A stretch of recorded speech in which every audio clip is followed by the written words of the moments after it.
look as to how the equity markets panned out today, and the bulls were in firm grip as our equity markets outperformed the global peers, cruising past the 6150 level in trade to end at a level of 6146. That's up by a whopping 2.5%, the highest level since January 2011. For the Sensex 2, we leapfrogged almost 500 points, the single biggest point gain in at least a year, to end at 20,212.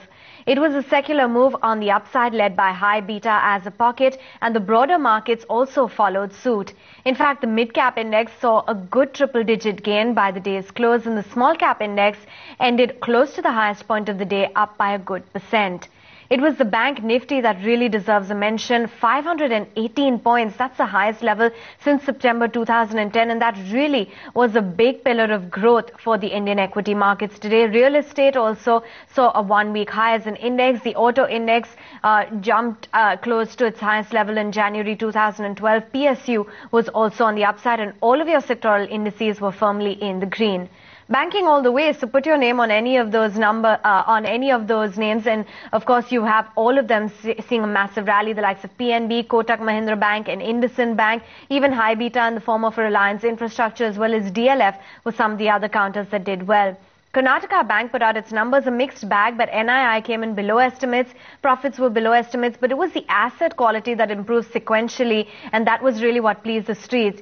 There's also a possibility of the bank having sold its NPAs to asset recommendation companies.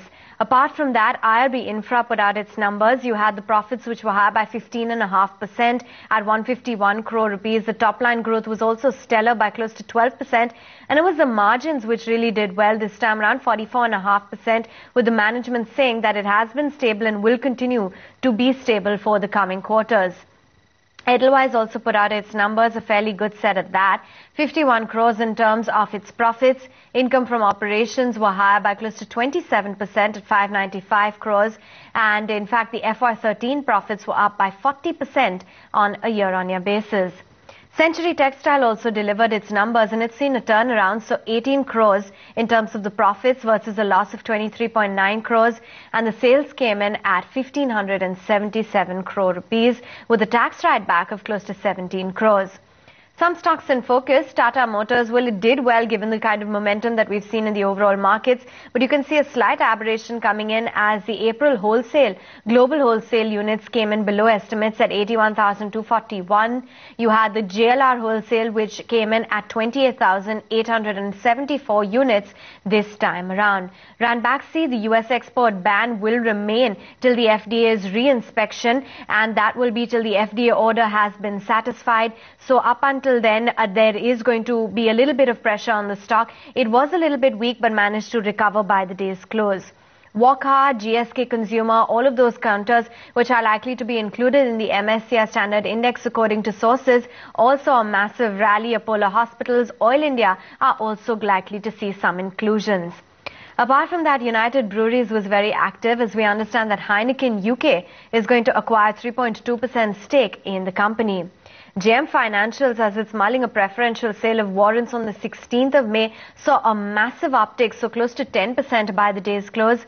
And DLF from high beta was also pretty active, as the IPP for 8.1 crore shares closed yesterday and was oversubscribed 1.8 times, getting bids for 1.5 crore shares.